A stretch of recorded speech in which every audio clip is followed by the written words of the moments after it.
আসসালামু আলাইকুম ও রহমতুল্লাহি ও বারাকাতুহু। সম্মানিত দর্শকবৃন্দ, আপনারা যে বাড়িটি দেখছেন সে বাড়িটি আর কারো নয়, এটা হলো আমাদের বরিশালের সুনামধন্য হক মিষ্টান্ন ভাণ্ডারের বাড়ি। এটা নিয়ে একটি সংক্ষিপ্ত ইতিহাস রয়েছে। আঙ্গুল ফুলে কলা গাছ একটি শব্দ রয়েছে, যে আঙ্গুল ফুলে কলা গাছ হঠাৎ বড়লোক। তো এটার সাথে বাস্তবতা রয়েছে, একদম বাস্তব মিল রয়েছে কথাটার সাথে, এই বাড়িটির সাথে।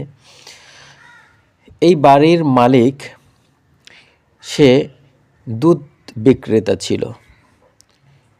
একটা সময় তার পরিবারের অনেক কষ্ট ছিল, ঠিক মতন খাওয়া দাওয়া করতে পারতো না।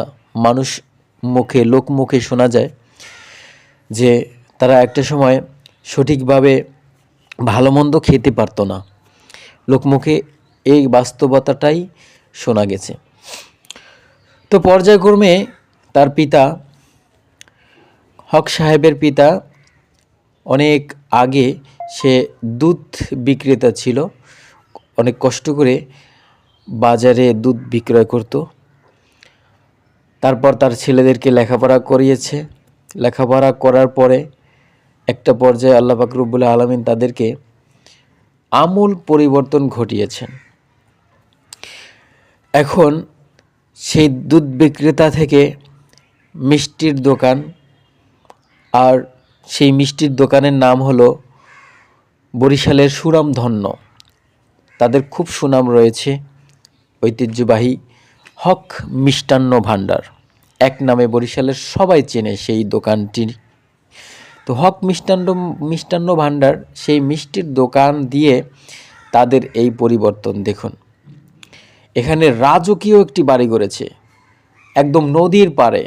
আপনারা জেনে আশ্চর্য হবেন, তার বাড়ির সামনেই একেবারে দেয়ালের 5 ফিট পরেই হলো বড় নদী, যেখানে যে কোনো সময় ভেঙে নদীতে চলে যেতে পারে। এখানে কোটি কোটি টাকা খরচ করে বাড়িটি করেছে। এটা হলো তার মায়ের কবর।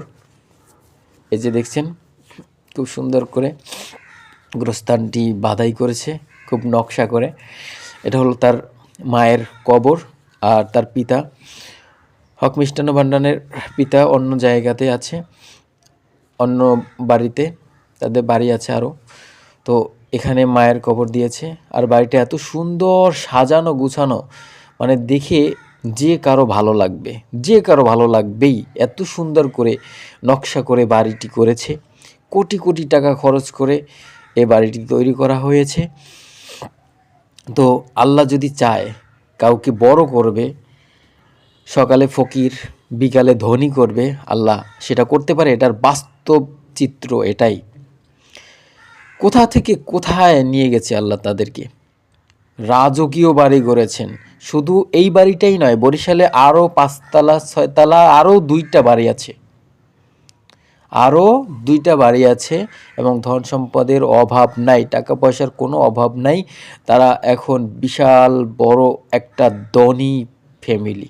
আল্লাহ পাক রব্বুল আলামিন এটা বাস্তব নজির দেখিয়েছেন মানুষকে। তো ভালো থাকবেন, সুখে থাকবেন, সবাই আল্লাহর পথে থাকবেন। ধন্যবাদ। আল্লাহ হাফিজ।